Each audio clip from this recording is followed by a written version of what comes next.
प्रिय दोस्तों, आपने जरासंध का नाम तो सुना ही होगा। महाभारत के समय उसका नाम बार बार आता था। जरासंध महाभारत कालीन मगध राज्य के नरेश थे।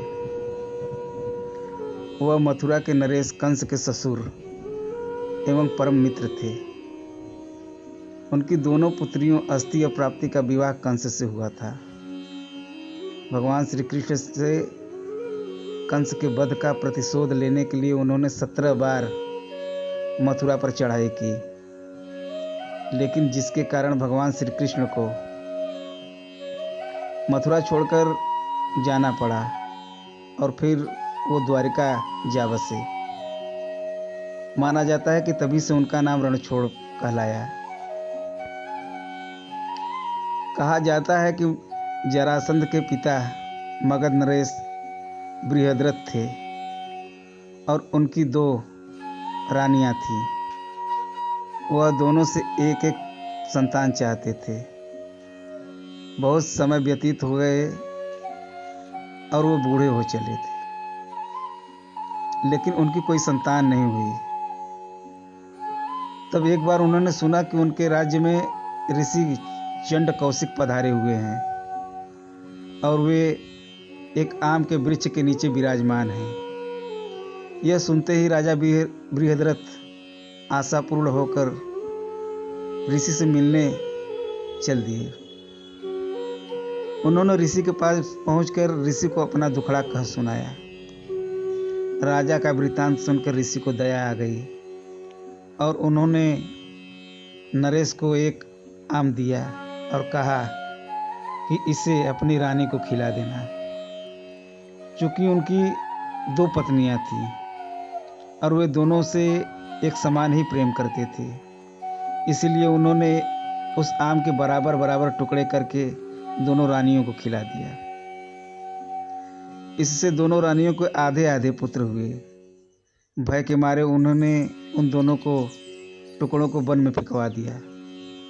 तभी वहाँ से जरा नामक राक्षसी गुजर रही थी। उसने मांस के उन दोनों लोथड़ों को उठाया और देखा। उसने दायां लोथड़ा दाएं हाथ में, बायां लोथड़ा बाएं हाथ में लिया और दोनों को जोड़ दिया, जिससे वह दोनों टुकड़े जुड़ गए। और फिर जरा नामक राक्षसी ने उसे राजा बृहद्रथ को सौंप दिया। इसलिए उसका नाम जरासंध हुआ। सम्राट जरासंध महादेव का बहुत बड़ा भक्त था।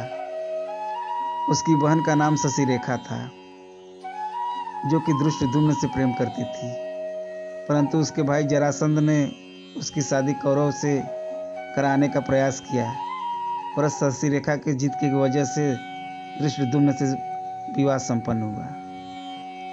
भगवान श्री कृष्ण ने युधिष्ठिर को राजसूय यज्ञ करने के लिए प्रोत्साहित किया, लेकिन महाराज युधिष्ठिर के चक्रवर्ती सम्राट बनने के मार्ग में केवल एक रोड़ा था, मगध नरेश जरासंध, जिससे परास्त किए बिना वह सम्राट नहीं बन सकते थे और ना ही वे उसे रणभूमि में परास्त किया जा सकता था। इस समस्या का समाधान करने के लिए भगवान श्री कृष्ण भीमसेन और अर्जुन के साथ ब्राह्मणों का भेष बनाकर मगध की ओर चल दिए। वहां पहुंचकर जरासंध ने उन्हें ब्राह्मण समझकर कुछ मांग लेने के लिए कहा, लेकिन उस समय ब्राह्मण भेषधारी भगवान श्री कृष्ण ने कहा कि अभी उनके दोनों मित्र मौन व्रत हैं, जो अर्धरात्रि में समाप्त होगा।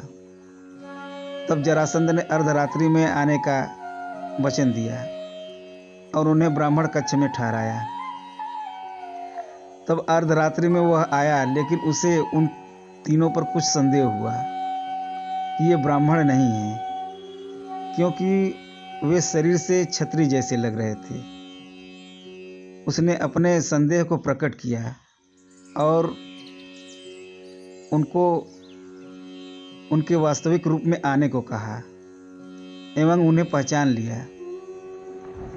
तब भगवान श्री कृष्ण को खरी खोटी सुनाने के बाद उसे क्रोध आ गया और उसने कहा, उन्हें जो भी चाहिए वे मांग लें और यहाँ से चले जाएं।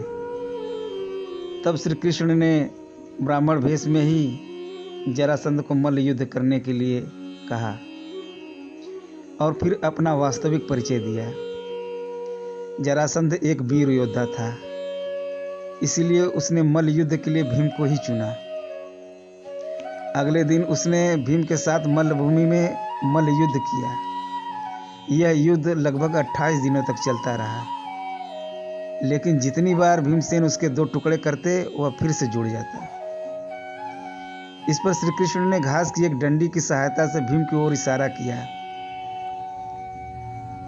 कि इस बार उसके टुकड़े करके दोनों अलग अलग दिशा में फेंके।